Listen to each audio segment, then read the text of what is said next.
Israel और Hamas के बीच भीषण युद्ध जारी है। इजरायली सेना अब गाजा में घुसकर हमास आतंकियों का खात्मा कर रही है। इसी बीच एक खबर सामने आ रही है कि यमन के हूती विद्रोहियों ने भारत आ रहे एक जहाज को इजरायल का बताकर दक्षिणी लाल सागर में हाईजैक कर लिया है। वहीं इजरायल की तरफ से कहा गया है कि ये जहाज हमारा नहीं है और इस पर ना ही कोई इजरायल का नागरिक सवार है। साथ ही ये भी कहा गया है कि ये घटना अंतर्राष्ट्रीय समुद्री सुरक्षा के लिए खतरा है और इसके लिए इजरायल ने ईरान को जिम्मेदार ठहराया है। आपको बता दें कि गैलेक्सी लीडर नाम का ये जहाज तुर्की से भारत आ रहा था, जिस पर 25 लोग सवार हैं। सुना ये भी जा रहा है कि ये जहाज एक ब्रिटिश कंपनी का है, जिसने इसे जापान की एक कंपनी को लीज पर दिया है। इजरायल के विदेश मंत्रालय के अनुसार इस जहाज पर यूक्रेन, बुल्गारिया, फिलीपींस और मैक्सिको के नागरिक सवार हैं। अब सवाल उठता है कि आखिर ये हूती विद्रोही कौन है। अभी कुछ दिन पहले एक खबर निकलकर सामने आई थी कि यमन के हूती विद्रोहियों ने इजरायल के खिलाफ युद्ध का ऐलान कर दिया है। हूती संगठन उत्तरी यमन में एक्टिव है। इन्हें ईरान का समर्थन है क्योंकि ये लोग शिया मुस्लिम हैं। हूती विद्रोहियों ने सऊदी और यूएई पर कई बार अटैक किए हैं क्योंकि ईरान और सऊदी के बीच शिया और सुन्नी को लेकर लंबा विवाद रहा है। संभावना ये भी है कि हूती विद्रोही इजरायल को टारगेट ईरान के दबाव में आकर कर रहे हैं, क्योंकि ईरान जानता है कि अगर उसने डायरेक्ट इजरायल पर अटैक किया तो अमेरिका भी इस युद्ध में आ सकता है।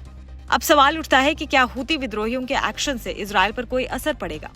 हूती संगठन हमास की तरह ही पावरफुल है। एक अनुमान के मुताबिक हूती विद्रोहियों के पास लगभग 2 लाख ट्रेन्ड सैनिक हैं, जो नए तरह के सभी सैन्य उपकरणों का बखूबी इस्तेमाल जानते हैं।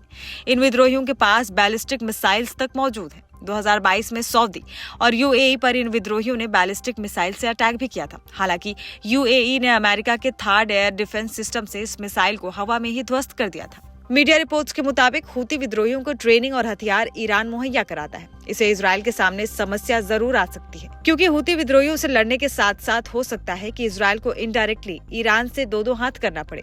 जैसा कि हम आपको पहले बता चुके हैं, लेबनान में हिजबुल्लाह संगठन पहले इजरायल पर छिटपुट हमले कर रहा है। इसकी वजह से इजरायल को कुछ शहर भी खाली कराने पड़े हैं।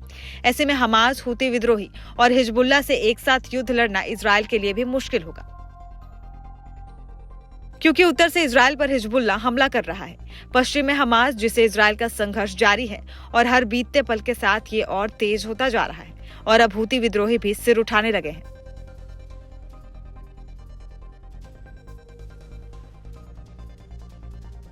हालांकि अमेरिका की सेना मिडिल ईस्ट, यूरोप में सऊदी अरब, कुवैत और इराक जैसे देशों में मौजूद है, जो किसी भी वक्त इजरायल को मदद पहुंचा सकती है।